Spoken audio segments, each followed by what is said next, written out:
it's kind of like a flow, it's like the activation and then it's like defensiveness. And then it, eventually it comes to the place where I'm like, oh, finally I can see this other person's perspective from a place that feels more integrated. But you have to really give yourself time for that process. Because I find if you come too soon to the conversation or situation, you're coming, and this is me speaking for myself, I guess. I'm coming from the place where I am like the defensive. I am kind of like the hot response. I am kind of in the ego. And so I think too, giving yourself, and this is harder, I think, in romantic relationships because you're living in the same place, you're together. You can't really give yourself like the space and grace as much as you could with a friendship or a relationship you don't have access to every day, or a family. It could be also in that. But it's like, how can you allow yourself space so you can go through the process? And then that gets shorter every time. Yes. Where you're like, okay, now I'm seeing. Yes. But I think it was interesting, in talking about this, because a lot of the people listening are very on their healing journey. They're very much aware of what's happening. They understand when they're activated. They understand when their wounding is triggered. But I think a lot of people that they're interacting with don't always understand. So it feels sometimes like they're understanding, okay, this is wounding for me. And then they're talking to someone that maybe is unconscious and doesn't understand their wounding. So what is the normal, how would you say or suggest for people to work with that? I really feel most and foremost that it's not your job. We have to take responsibility for our own selves and our own healing. And it is really hard, especially when it's a loved one. It's their path. The image that comes to mind that sort of like dropped in as you described that was like two people on a ladder, right? Walking through, their ladder is their life. And they're just like walking through their life. They're climbing their ladders. And with loved ones, especially with a partner that you're living with, let's say, you get to choose, like, how long do you keep your hand out for that person? You're like, hey, this thing that's been, I've noticed I'm activated, you're being unconscious about it, whatever that is. And you're like, okay, I'm going to choose how long I'm going to hold space and keep my hand out for you to work through that, to look at that, to manage that on your own. And it's also your choice when you're like, okay, no problem, I'm going to take my hand away too. That's where you come up with the boundaries and you see where you need to take care of yourself. I think actually in friendships is when it's hardest because in the conscious relationship, that's my personal opinion, in a relationship and in love, you're choosing to be with that person often. And so it's, you can kind of choose how long you keep your hand out for. Friendships, you're like, okay, do you want to cut the relationships off? Is that what it is that you need to do if they're not identifying their own wounding, if they're being defensive and you're noticing that there are things activating your thing? Like, how it's really, the question comes to, what is in the best interest of my highest good? And when I ask that question of me, it's not my job to educate. I can speak my truth about what I need to speak to on it. And in my heart, know that when I'm connected to the vibration of love, when I'm connected to the vibration of the universe, whatever, words you want to use for that, when I'm connected to myself, it's okay that they don't. It's like, it really is. It's okay that you didn't see that activated, that you don't understand me explaining it, that you don't see your own stuff there. It's okay. It's truly in my heart okay. If when it's not okay, is that I still got work to do on myself, because like I'm feeling, right? It's like I've still got some reflection on this piece, right? And I think it's the hardest thing to do, because you love these people and we want these people in our life. And I'm just not, personally, I'm not a big fan of like, let's cut all the people out. I just don't really feel that serves my best interest. My best interest for my highest good is connection. Like, I thrive in connection. And that's with people that I love from all walks of life. And so to allow space for that, for me, it's like space and grace for everybody to go through their version of it. But man, yeah, it's work for you, for yourself. You have to be really willing to sit back down and look at that thing that was activated for you, and what is it that I'm going to do with that now that I know that it's been activated, right? And sometimes I feel like there's this default of taking responsibility for what the other person might not understand in the moment about what's really happening, And I say that with love. I don't mean like to shit on the person that doesn't realize what's happening. Sure. But it's almost like you're taking on both rather than allowing them to have their experience, because they're having an experience that is perfect for their and soul, you know, which so does them a disservice. Exactly. Right. Exactly. So it's, there is, and that brings in a little bit of the coach and that whole world situation where it's like, and we see it on a collective level on social media where it's like, look to this person to kind of guide you, tell you how to live and all of these things, which, you know, I'm not saying is inherently bad, but we have to be careful too. Yeah. You know, whether you are a coach and taking responsibility or like you are looking to these people, how do you, in working with people, like how have you been able to just energetically create that, I don't want to say boundary because that doesn't sound right, but like create that relationship so that they won't ever depend on you? That's an interesting word choice that you used, though, was the word depend. I'd answer that in kind of a couple different ways. First, I would say trusting myself enough. I trust myself enough that I know I don't have to take that on. I know it's not mine to take on. I know it does them a disservice to take it on as much as it does me. So there is this real, true, innate trust that's there, but it took time. Might be a funny example story, but when I started teaching breathwork, I actually started by teaching the breathwork workshops my mom came to every single workshop. Like every single workshop across Los Angeles. She did breathwork. She was all in. It was so wonderful and so amazing. My mother is amazing. And she was just all in on her own healing journey. She was like, let's go. I'm in for it. I'm here for it. And she's like kept going.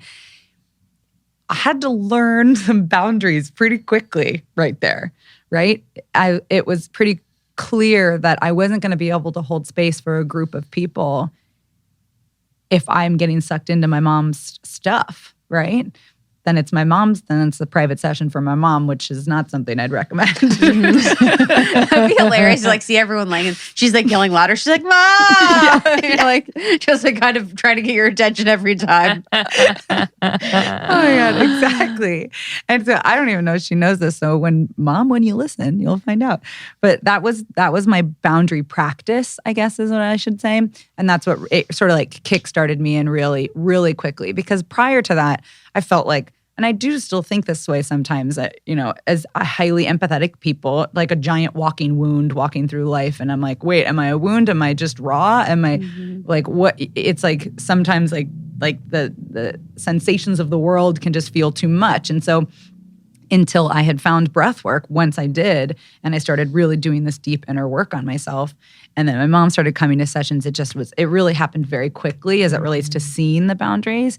So I'd say the first thing was trusting myself and learning that trust early on and growing that trust with myself that I don't have to heal you. I don't have to do anything. Actually, I also trust the work enough to do the work on you on its own, on your path. So the word depend to me never really like came in, but what did when you said that, and it just does happen, is when I'm activated, right? With whatever it is, the other person's stuff that they're working on in private session, in a group session, if I'm activated and I can feel it, the best way that I draw that boundary is by claiming it out loud, right? Energy is, especially for the highly sensitive people, you can feel it. So you start to feel something and you went, oh, I was just feeling okay, right? A second before that, but now all of a sudden I feel this feeling. And it was easy to start to go, oh, this isn't mine. I get it. It's in the groups. It's coming from here. And so it took time and practice to hone, but speaking it out loud to me is one of the, and you have to be tricky when you do that with friendships, like friends talking to you. You're not going to be like, that sadness you're feeling, friend, that's not mine. Like that's not exactly being compassionate. But what you can do is say that in your own head. Oh, interesting. I'm feeling really sad for this person and that's not mine to hold. It's okay that I put that down. And giving myself permission by claiming that I was even feeling that allowed me to put it down. And I know for a fact it made me a better healer and it made me more empathetic, a better listener, because I wasn't I was doing them such a disservice if I did take it on. So now for me, it's all, I just lean heavily into the claiming and the trusting of myself, of the work. And that allows that sort of boundary to naturally exist. And now I don't even really feel like it's something that I have to do often, which is great. How did you build that self-trust? Oh, lifetimes of being alive, right? I mean, I personally feel like everything ladders back to love in one way or another. And this vibration of love is self-love. Like, I love the baths, I love the tinctures, I love the things. So do all the self-care things. But like I'm talking about a kind of love that, like, when you feel a little, like when you feel pain, when you've gone through hardship and you can viscerally feel like almost this little hole in your heart, right? And the best example I think that we know of it as a collective is heartbreak, is consistently identifying that hole right there is really just wanting love from me, maybe from other people, but it's masking that it's needing the love from me. And so for me, it's always been about going into that so that I don't explode all over people, right? I mean, like, again, I think one thing that we have wrong in this world is that we think spiritual tools are meant to make us feel better, and they're really not. They're there to help support you through the hard, right? They're there to hold your hand through the hard. And so for me, it was like, do all the things, lean on all of the care things in order to start to grow that love for myself and for what I'm doing and how I'm doing it and who I am and how I show up. And that naturally led itself to trust. And honestly, I also think, and I think this is true for a lot of people, a lot of intuitives, sometimes you're like, this is really weird. I have no idea if this is at all what's there, but I'm going to say it. And then, of course, it's like it nails something on the head, right? So sometimes it's also just loving yourself enough that you're not afraid you're going to be weird or look funny or be wrong. And there's no attachment to the wrong. If you have no attachment to the wrong, then it doesn't really matter, right? And then it's all completely okay. And yeah, and then also like knowing too, and that was a big thing for me, was like learning that I was going to cause harm by my own unconscious stuff sometimes in life. And so that was like a huge, deep learning moment too. And as I was going through that healing moment, I came out of that with more trust. So I think, how do you learn to trust, how I learned how to trust myself is just like a consistent check-in through those practices. But I think it's forever, right? I mean, I think we sometimes leave ourselves and we reinvent ourselves and we shut off a new layer and then we uncover a new part and there's a new layer of trust you have to then lean into. So I also think that we have a lot of high expectations of ourselves that like this happens, that person over there is the unicorn. Like they can do that, but like I can't do that. And everybody has their own version of it. It's just what are you choosing to do with it? Are you ignoring it, pushing it down, or can we pull it up? Thank you so much for tuning in to Morning Microdose by Almost 30. We hope you enjoyed waking up. As always, we encourage you to take what resonates and leave the rest.